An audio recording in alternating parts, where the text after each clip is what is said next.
it's you have little bits either in your personality, either inside of traumas or whatever it is that you're continuously working in yoga. It's not that yoga suddenly is going to fix everything. It's a continuous work, but it reminds you what you have to work in yourself.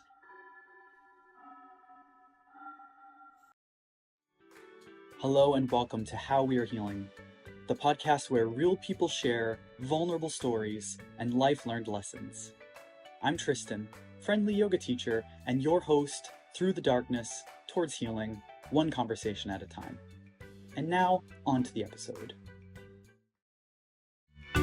Near, far, wherever you are. Hello and welcome to the How We Are Healing podcast. My name is Tristan Cox, and with me is Daniela Solomon, yoga teacher, among many other things. Welcome, Daniela, to the podcast.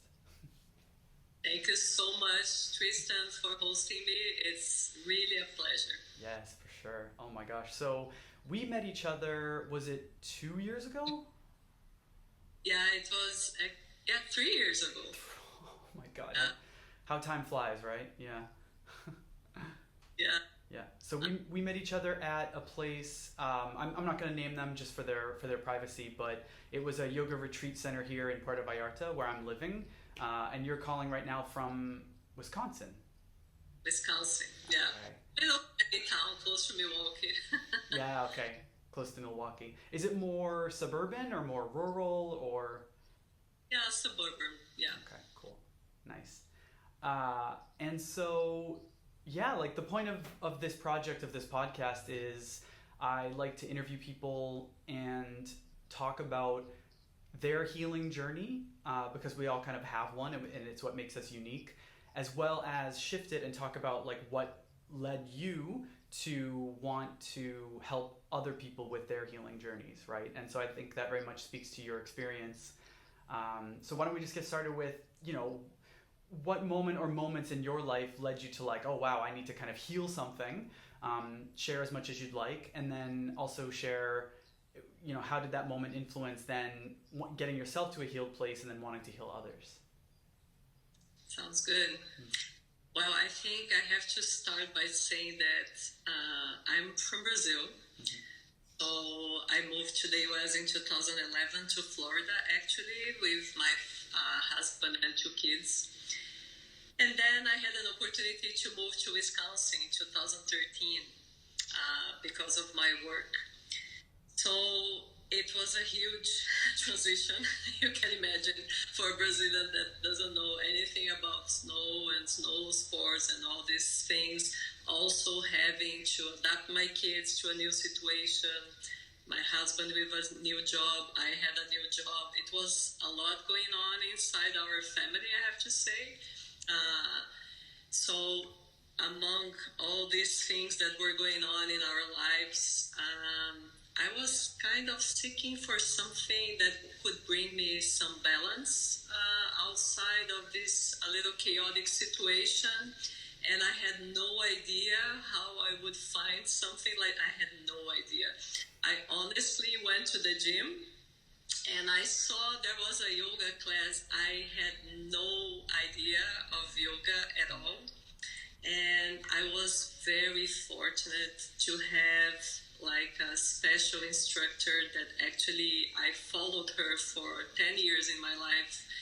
She was extremely special kind of person, and she had something that I think we're kind of losing a little bit in yoga, unfortunately, in the Western type of yoga in gyms, that we're losing really the connection with people and talking a little bit about philosophy and all these nice things that yoga can bring to our lives. So in this sense, she was extremely special. And actually, I think that because of her, I was able to survive the winters in Wisconsin. And also, I think it brought me so much peace of mind, balance, and so many good things. I have to say that the rest, that usually what people is seeking more, like having more stretching your body, the workout part of the yoga, which is also cool for sure. But for me, the transformational part of in my personality and how it helped me over the years, it's what counted the most, for sure. So this was really how I was introduced to yoga, and something that I kept inside of my life always. Wow. Very strong. It's actually amazing hearing that story because I have pretty much the same exact story. It's like I was going to the gym, I was lifting weights, and I just knew instinctively that I needed to kind of stretch, and found a yoga class and was lucky enough to have one of those kinds of yoga teachers that adds the spiritual in with the physical fitness aspect. And so I was so lucky that I didn't just get yoga as exercise in the gym, as you were kind of alluding to, which is, I think, what is in 95% of classes right now. And yeah, so I found myself, surviving the Boston winters, which are probably quite similar to the Wisconsin winters. Just a lot of snow, a lot of cold, like to the bone cold. And it's just so cool to hear that. And so you found that although yoga was giving the physical benefits, it also gave you that balance that you were looking for. And it was almost like the mental benefits of yoga started to supersede or overcome the physical, right? I think so. I think it had like a fundamental transformation in my life. It was such a good feeling. I would go to these yoga classes. I would do like probably 3 times a week. Every time I would go, I had the sensation that, I don't know how to describe it, but I always left the room with a very good sensation about life, about being connected with other people, being connected to this world. So I always had this good feeling. It was always, if maybe I was in a bad mood, I would get out of the class with a totally different mood. Right. Oh, it was almost like a therapy for me. It's unbelievable. Just like, you really think about it, and yeah. Okay. So. Thank you for sharing that. And so, what would you say motivated you to take the leap into a yoga teacher training? I think it was exactly this exactly sensation that I had when I was doing a yoga class. At some point in time, I had, the will, the willingness to really pursue this and sharing with other people. Okay. So, and I was, to be honest, I was always afraid because I knew the challenge. It is not easy. English is not my first language, so I know it's hard in terms of communicating. You have to talk a lot in a yoga class. It is tough because you always feel you're not 100% prepared to teach. It's so much that you need to try to, to share and everything. So I was very hesitant. However, I have to say, so in 2022, I think everything happens for a reason. And so I went to this yoga retreat in Puerto Vallarta with my husband. I really wanted him to have this experience as well. He has been practicing with me for a couple of years, but I wanted him also to be in this environment, which is so cool, right? And among all the teachers, I have to say that you, Tristan, was the one that really had a special light, I could tell, and this sense of inspiration. And, you can feel once you talk to a teacher and you hear how this teacher speaks and so on. So I had a very close connection with you, as you know. And then I was brave enough to ask you the question if you were willing to teach me because of my job, I wouldn't be able to immerse myself in 30-day with yoga teacher training like the conventional one. So you are flexible enough to create a program that was online, and actually that we had this. Yeah, it took like 6 months actually, right? Yep. It was a long period of time. So and it was not only an amazing yoga teacher training, but I think we had a very close interactions as friends, so we could talk a lot about nice things, which was good. Mm-hmm. So yeah, it was wonderful. Just at the very perfect moment. I'm very grateful for that training. It was very good. Thank you for your kind words. That's so sweet to hear. It's like I've been going through something, in the last 6 months or year. I don't know if you ever heard of the dark night of the soul. It's essentially when you are confronted with your ego, your sense of self, and in a way that very much challenges who you think you are, because you're forced to deal with the dark side of your humanity, because as humans we're capable of some really kind of disgusting, ugly behavior sometimes. And so I had to kind of reconcile that with myself of like, oh my gosh, like I'm not exactly who I thought I was, because I am human and I am fallible and I am, et cetera, et cetera. And it's a process that a lot of people write about because it is such a powerful thing.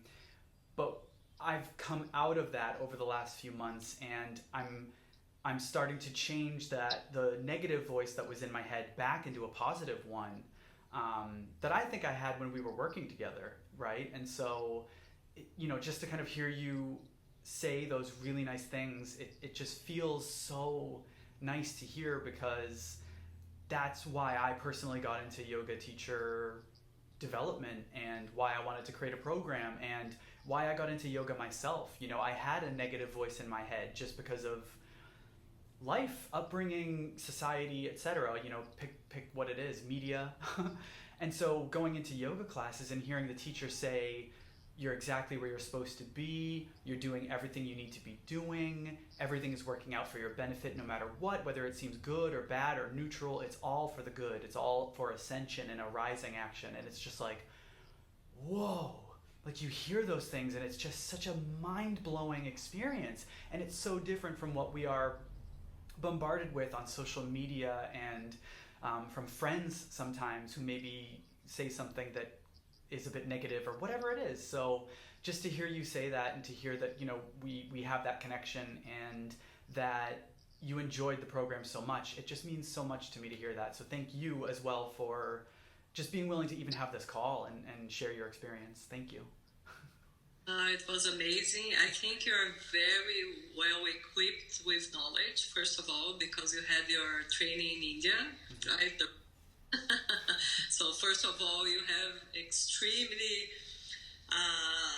deep knowledge about yoga, about the philosophy, and we discussed so many things, movement and so on. It was a very well-balanced training. Yes, and it's a big step first to do a yoga teacher training, and then after that to be brave enough to show yourself and start doing it. Actually, so in my case, because I have been going to this gym for since 2013, 12 years now. The kind of the director of sport, so I told her I just did a yoga teacher training. I would be happy to do whatever, subbing for someone. And actually, exactly when I said that, one of the teachers had to go to India. It's a coincidence. She's from India, and she had to stay 2 months. So she asked me to sub her for 2 months.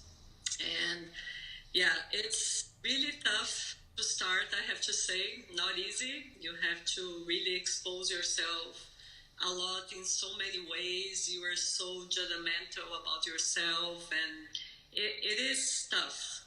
I have to say that looking back, and now I have been teaching for almost 3 years now. I have to say that first of all, you're never ready, so you just have to and try it. And I remember you saying that for me over and over again. Don't worry, Daniela. And also, in my case, I was also afraid about the language because I don't have a perfect English. And I said, Daniela, don't worry, just gestures, people understand.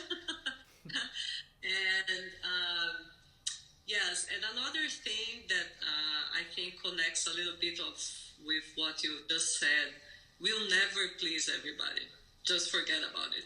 There's some people that would be so receptive of what you have to say, but there's others that, for instance, I have some students that would bring the cell phone and in the middle of the class will look for messages, which it's just insane if you even think that someone would bring a cell phone into a yoga class.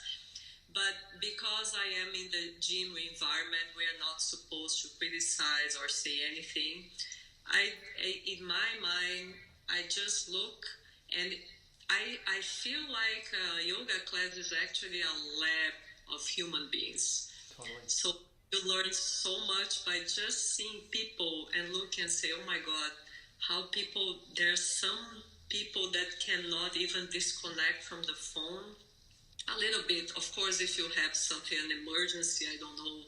But you can tell that it's not an emergency. It's hard to disconnect or other things. So it's a very interesting lab, I have to say, to see people, because once you teach, it's something from both ways, right? You teach, but you also learn a lot from what you see, from what you hear. Yeah. So it has been a great experience.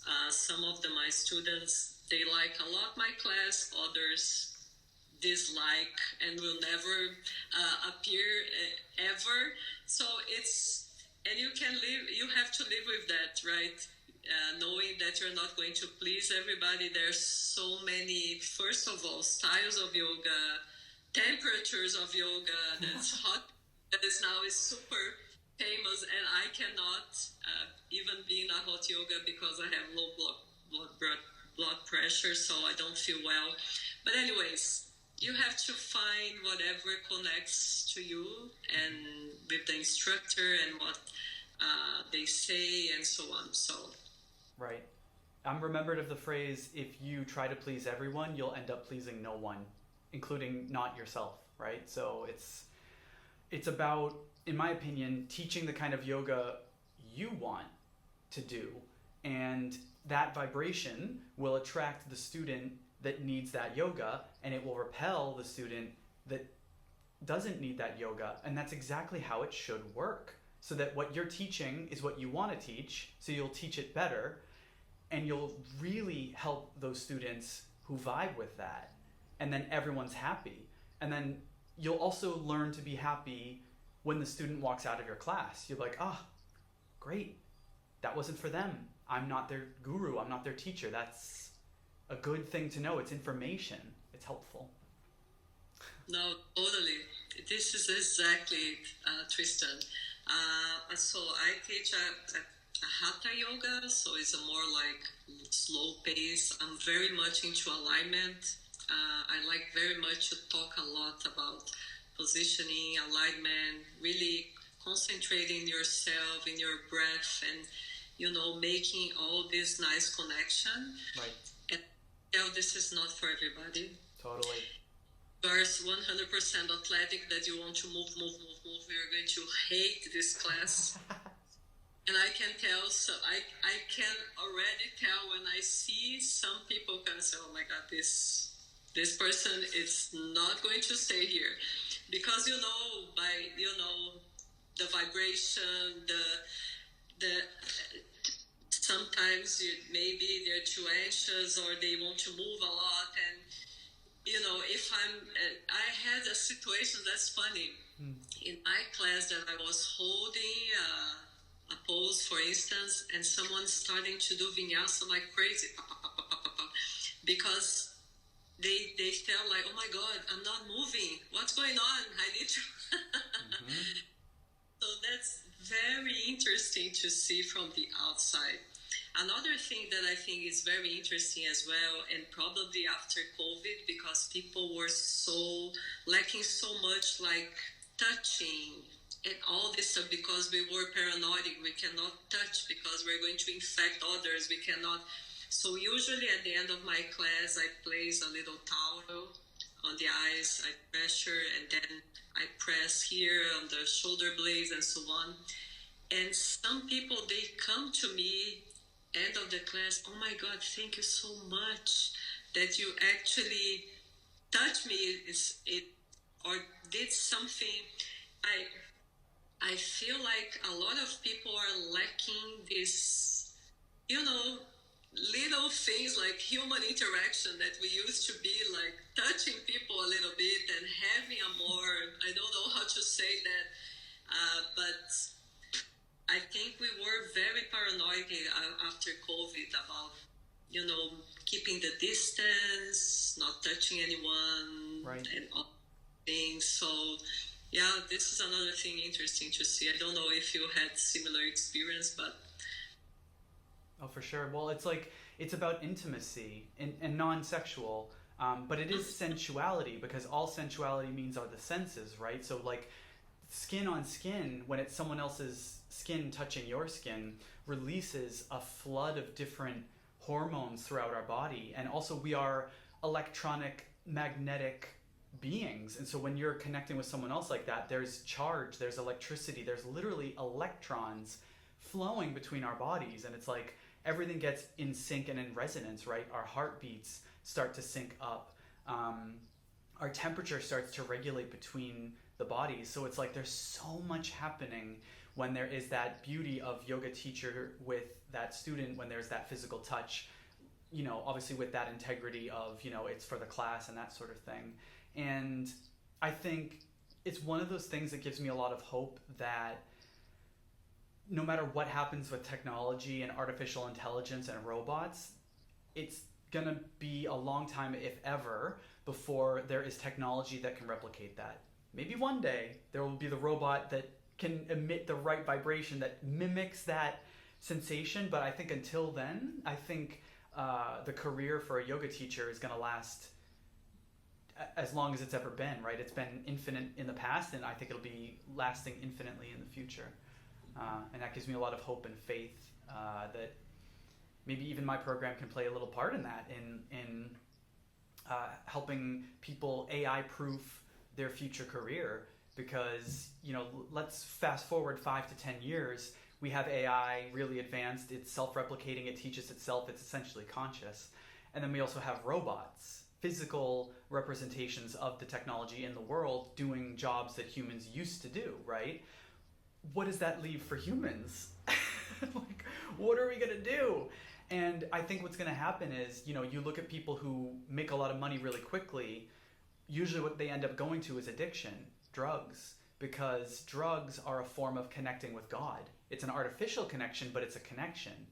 And it can lead to a downward spiral, but it can also lead to an evolution in people understanding like, oh, I shouldn't be going through the drugs, I should be actually just connecting with God myself. And that's where a yoga can come in, and that's where a yoga class can help, because you'll have a teacher teaching you what it's about until you can get yourself into doing your own personal practice of yoga. But even still, you might want to go to a class anyway because you want the community aspect. You want that touch that can only happen when you are with others in that environment. So there's so, like, in just that little thing you said, there's actually so much to that, and there's so many places that my mind is going.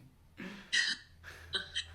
I agree. But I don't think it would be like end of civilization if we lose the touching, the human aspect of relationships and all these things. I have like a dual thing inside of me in terms of technology.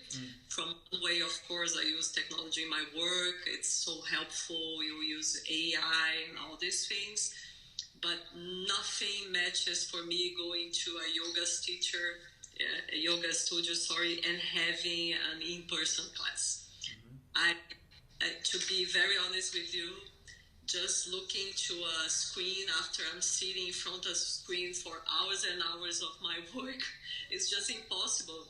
Yeah. So I to disconnect. I need to go to a studio, just disconnection, and to really immerse and really feel what you're supposed to feel, listen to what you have to listen, disconnecting with all these, machines and so on. Yeah. So I don't think this is going to disappear, Tristan. It would be extremely sad, honestly. Well, I mean, you look at the root word of yoga, it's yuj, which means union or connection, and it's referring to the union and connection with God. It's like you and the experiential thing. So it's not intellectual, it's not anything you can get from a book or reading. It's a matter of you personally experiencing the connection, the interconnectedness, and the oneness of all, right? That's what I mean when I say God.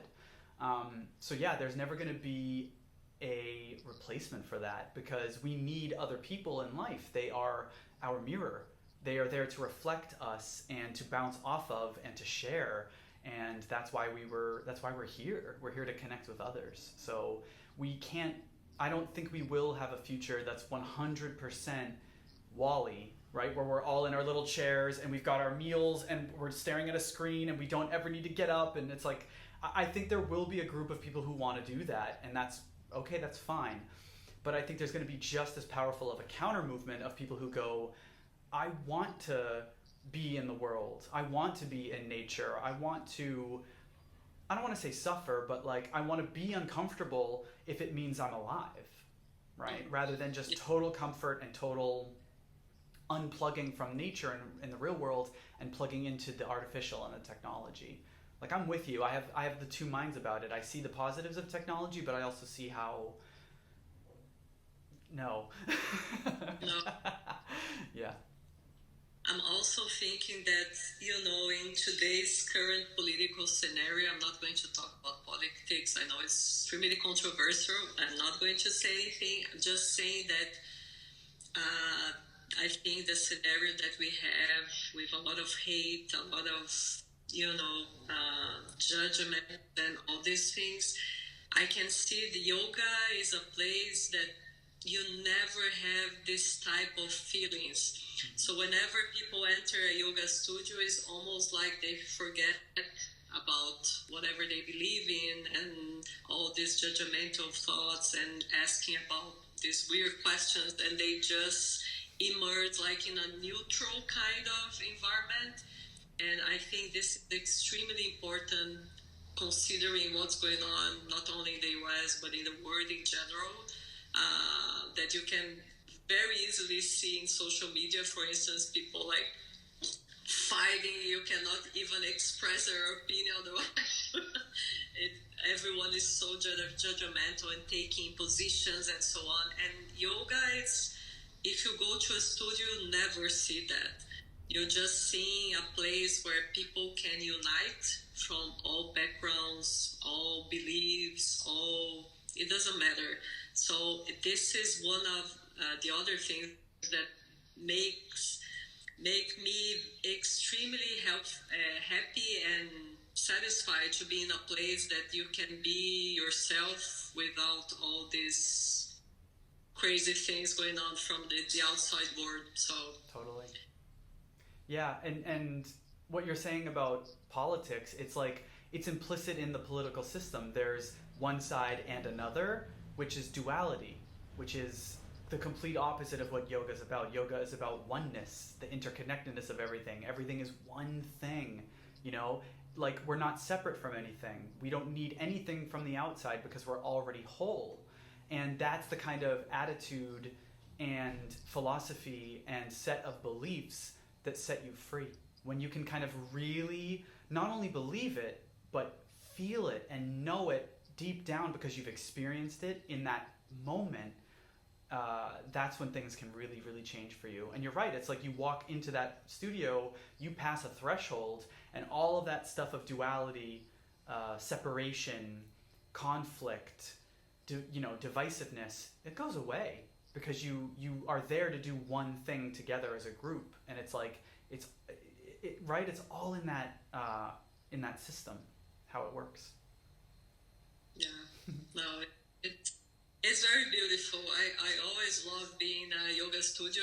Yeah. It's very nice, and yeah, and I like the aspect that actually you have to really look inwards, right? You're not supposed to be looking to others. So usually if you go to a gym to do any sport, there's always this sort of competition, one looking at the other. If you lift weights, oh, he's lifting 10 times that I'm lifting, or whatever. There's always this type of things. And you know, you're not supposed to do any of this in a yoga studio. You're basically doing your trip. It's your trip, right? By yourself, like integrating things that you listen from your instructor to your journey inwards. So it's so special, and you don't need anything that is next to you. It's just concentrating yourself in your breath. So it's very special. Right. And the only comparison you make is of yourself before, not other people. Like, yes, that might happen naturally, but that's, like you said, we're not supposed to do that. So that's very much known in that community and in the philosophy. So very well said.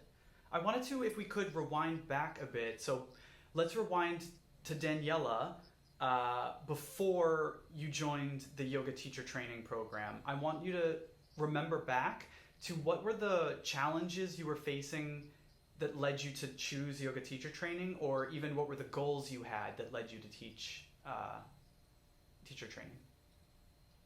Yeah, I think there are two aspects. One, I turned 50, and I think once you turn 50, it's so interesting. It's almost like you hit like you cannot say middle of your life, because you never know, and who knows how many years I'm going to live. However, you have this sense of a clock ticking, and okay, what have I done for my life for these years, and what can I do ahead, right? So I think it's a time, especially, I don't know if it's generally when you turn 50. In my case, it was a time that I thought I have to think a little bit more deeply of my life. And then I was thinking, okay, what can I do? Something to society. I was thinking more about it. So of course, I did some volunteering, but I was thinking, how can I do something on a consistent basis that I also feel good about it? So it's something like connecting myself, connecting with people, and all these thinkings. So I ended up thinking, okay, what brought me so much joy once I arrived here in this country? And actually, looking back, I say, wow, it was yoga. So then I said, why not? Why not become a teacher? And I also think, oh my God, how I'm going to do it? I had no idea, because again, as I said, I work full time, and you know, we're always running, so working, and then you have to cook, you have to take care of the house, you have to do so many things. How I'm going to manage to do it? And again, I always think that things happen for purpose. I'm pretty sure, Tristan, I went to that yoga retreat for a reason, and it was to meet you. I'm pretty sure about it. Yes. For the really main reason. So, as you said, each person goes for a reason. Of course, for my husband, it was another reason, more connecting with himself and so on. But for me, I was seeking something that I didn't know exactly what it was. And the right moment that we had a connection and we started to talk more. And I don't know if I asked you or you said something about teacher training. I really cannot recall how the conversation started, but so happy. I said, oh my God, he's my solution. Yeah. And so in this sense, I have to say, Tristan, you had like a pivotal role for me, because it was not just about doing a yoga teacher training. It's actually finding a purpose for my life outside of my job.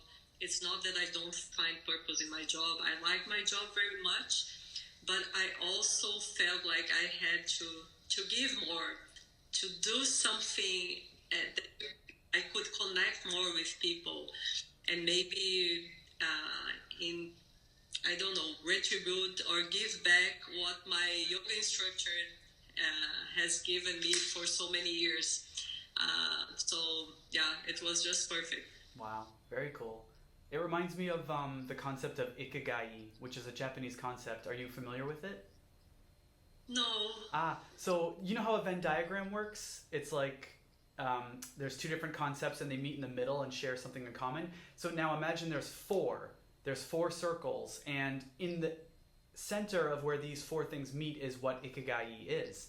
And so what the four circles are, so it's when you can do it because the world needs it, you're doing it because you're actually good at it, you're doing it because you can get paid for it, and you're doing it because you love it, you've got that passion for it.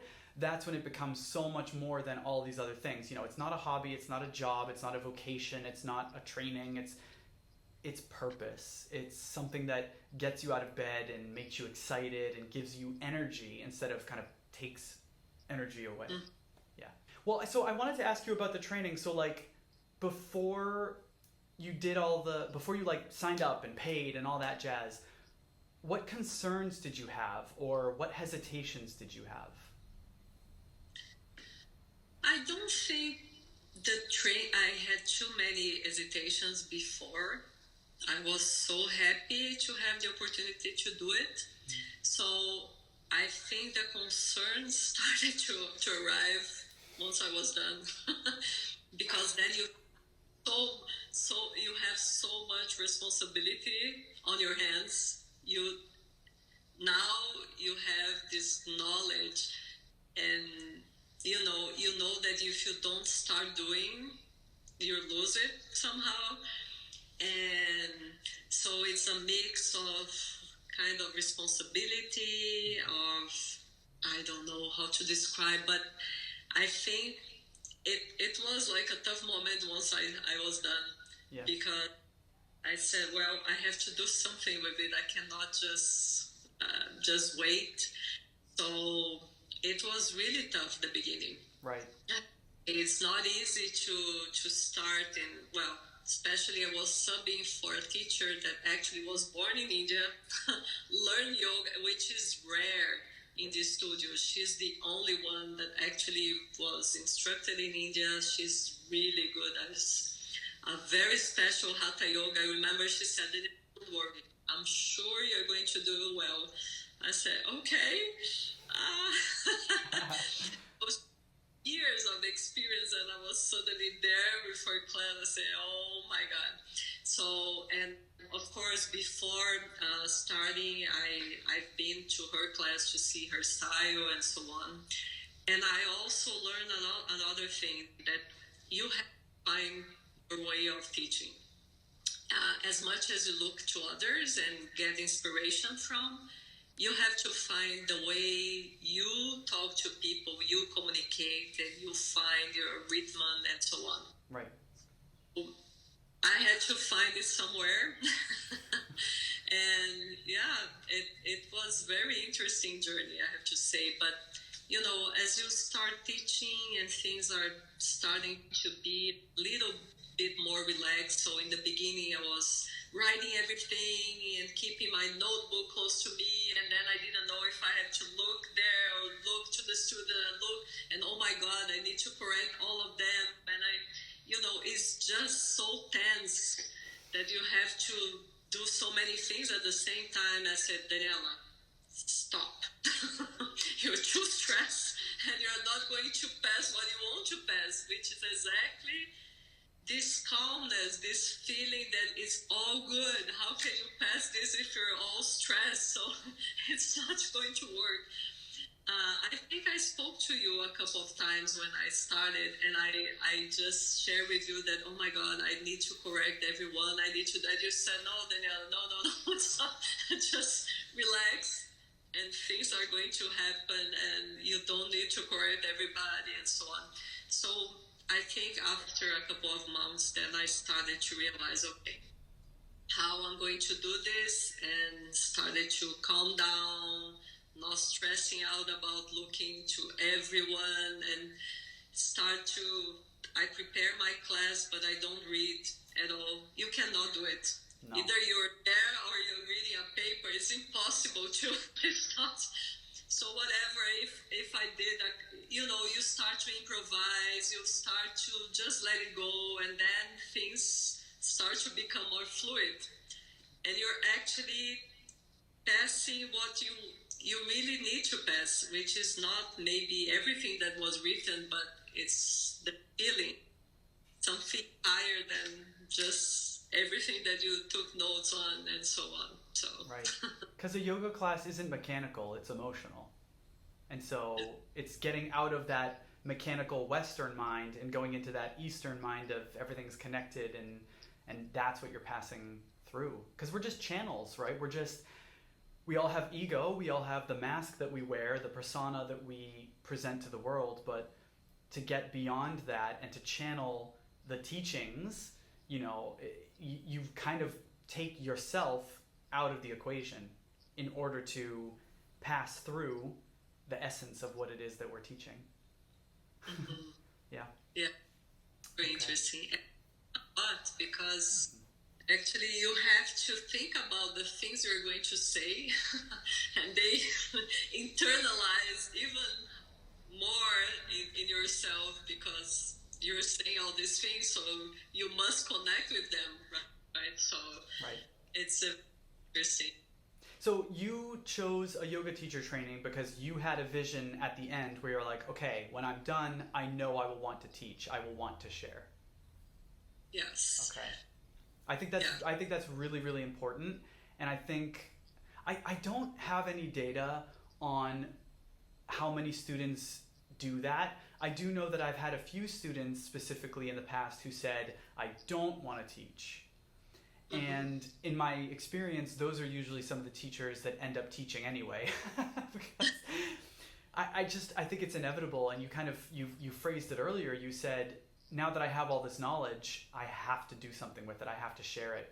It's too powerful to just kind of keep to yourself, right? Yeah. No, I have to say that you can do a yoga teacher training just to yourself, basically. It's an amazing training. Mm-hmm. You're not going to regret anyway. But of course, if you start to be a yoga teacher, it's even more special. Yeah. And you're really experience so much more. So okay. Could you describe a moment during the training that surprised you? Surprised me?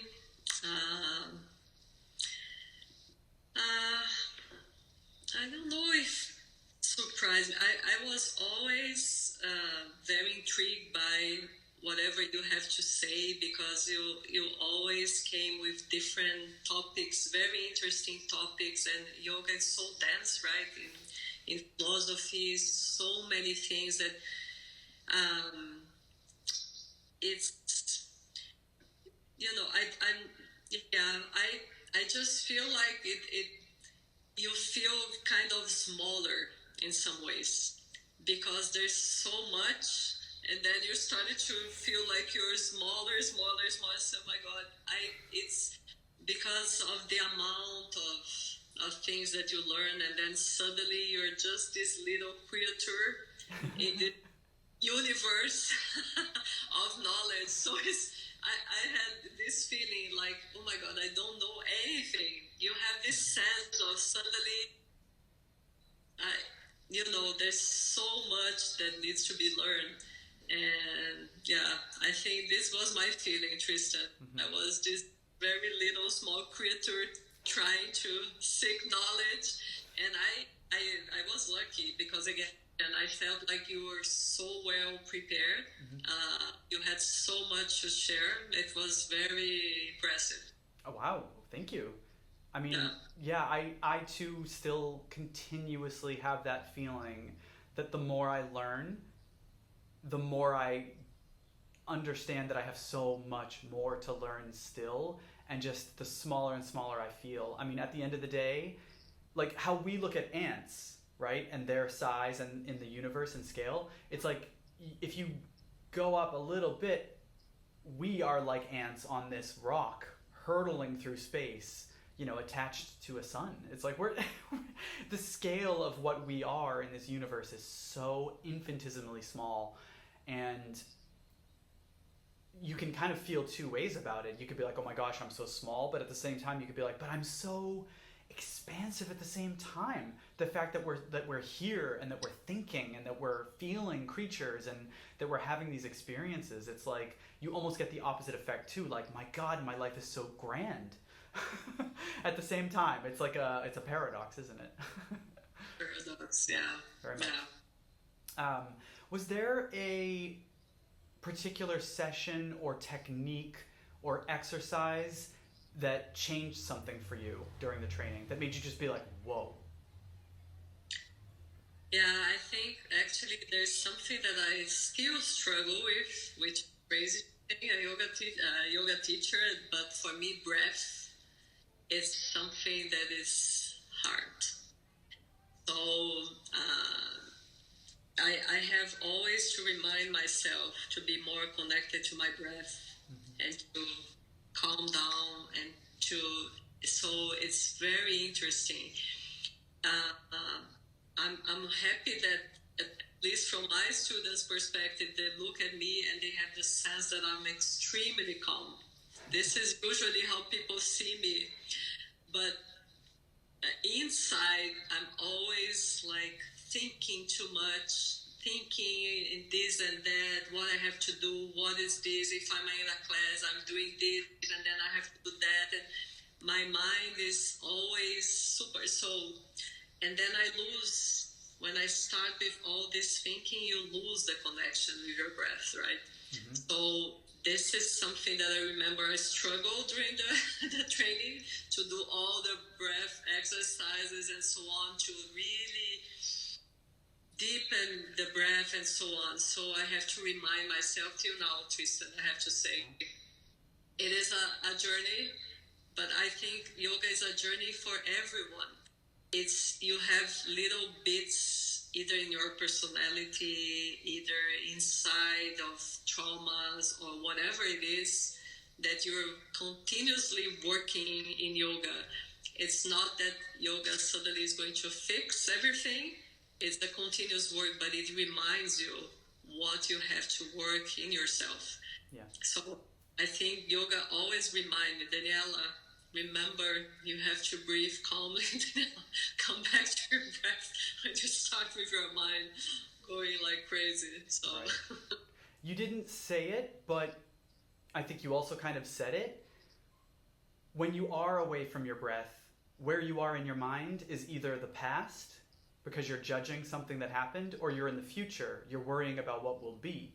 And so what's amazing about coming back to the breath is it's an exercise in presence, in what is, not what will be, not what was, but what is right now.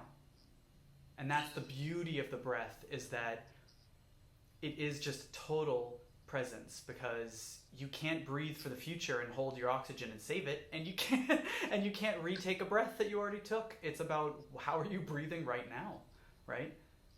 Exactly. Yeah. Yeah. And something that I heard recently that I really resonated with, it was actually talking about yoga posture, specifically when you're seated for meditation, but I'm finding it now coming to me because I think it fits with the breath as well, where when you're getting ready for a yoga posture, you want to make yourself rigid and get yourself in the proper position and kind of stretch and strain your muscles, but then you need to kind of relax them, no? So that you're rigid and you're relaxed, and now you're somewhere in between, because one or the other is too much. You can't be too rigid and you can't be too relaxed. You need to be firm in your posture but calm in its way. And the way that it's described in nature is, imagine that you have a bird in your hand, and what happens if you squeeze to keep it in your hands? What's going to happen? The bird's going to die, right? And then what also happens if you just are too loose and it's too open? The bird's going to fly away. But if you can find a way to hold that bird, which can be the breath, or it can be the pose, or so many other things in life, so that the bird feels safe enough to stay, but not pressured enough that it wants to leave. And it's about a gentle presence. And so I don't know, I've been thinking about that a lot lately when it comes to the breath and when it comes to my own mind, right? Because you said that your students see you as calm, Daniela, but you see yourself as the storm that's going on inside. I think a lot of people are going to identify with that. A lot of people will empathize and say, oh my gosh, me too. Especially yogis, because, I mean, listen, there's a reason people go to yoga.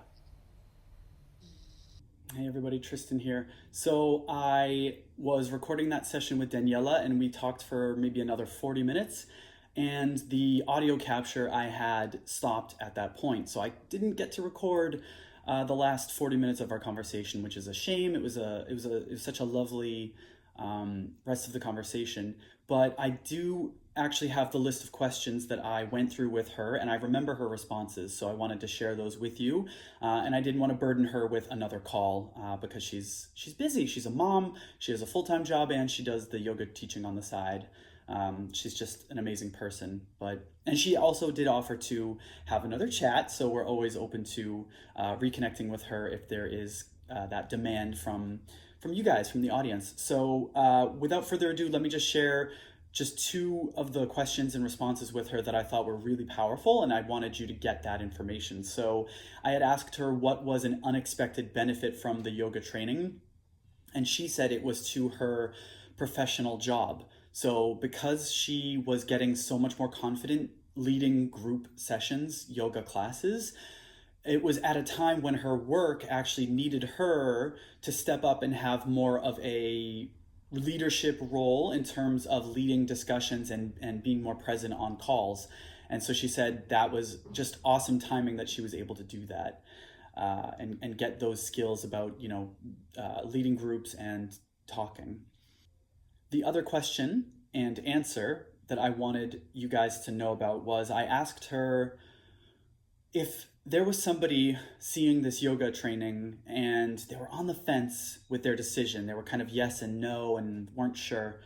I said, what would you say to that person to convince them? And she said, you don't regret something that you do, especially when it's hard. And this yoga training is hard. She said, but you might regret not doing it. You might regret knowing you had the chance to do something that would change the course of your life, but didn't take that shot. And so that's what she would say to the person who was on the fence. And it was like one of those moments where I was just like blown away at the power of that answer. And it was like, I would have never thought to position a yoga training in that way. But when I look back at my own life and my own experience, I feel exactly the same way. I know where my life would have led if I didn't do a yoga training. And I see where my life is now. I'm about to turn 40. I see where my life is now and where my life is going because of yoga. And I feel exactly the same way. It's like I would have regretted not doing it. I would have chose such a different path and my future would have been so different. And, especially with all this talk about AI and technology, we're reaching a precipice in humanity's history where we can choose efficiency and comfort through technology and what that will mean for us as humans and our bodies and our minds. Or we can choose a connection with nature, a connection with ourselves, and a connection with the divine that is not always easy. It's not always comfortable. It requires you looking at yourself, asking yourself hard questions, and then working through those hard answers. But I think it's the better path. Maybe we can have both technology and comfort, but also being with ourselves and challenging ourselves and overcoming those challenges. But that's where I see us as a human species and our evolution. That's where I see us now, is being at that precipice, being on that same fence of, do I do this or not? And so I wanted to share those responses with you, even though I couldn't record it from Daniela's mouth, and I know that's more powerful coming from her. But those were her words, essentially, more or less, her intention. So, wanted to make sure you got that, and just an energetic thank you again to Daniela for being on the podcast. And until next time, this is How We're Healing. See you. Hello, I'm Tristan. I was just like you. I wanted to become a yoga teacher. I noticed all the positive changes it brought to my life. I didn't want to have to travel, though, to do a yoga teacher training and all that goes along with that, right? Being put in a room with a bunch of strangers. What if I had to use the bathroom and I have to miss the part of the lecture and dealing with that awkwardness?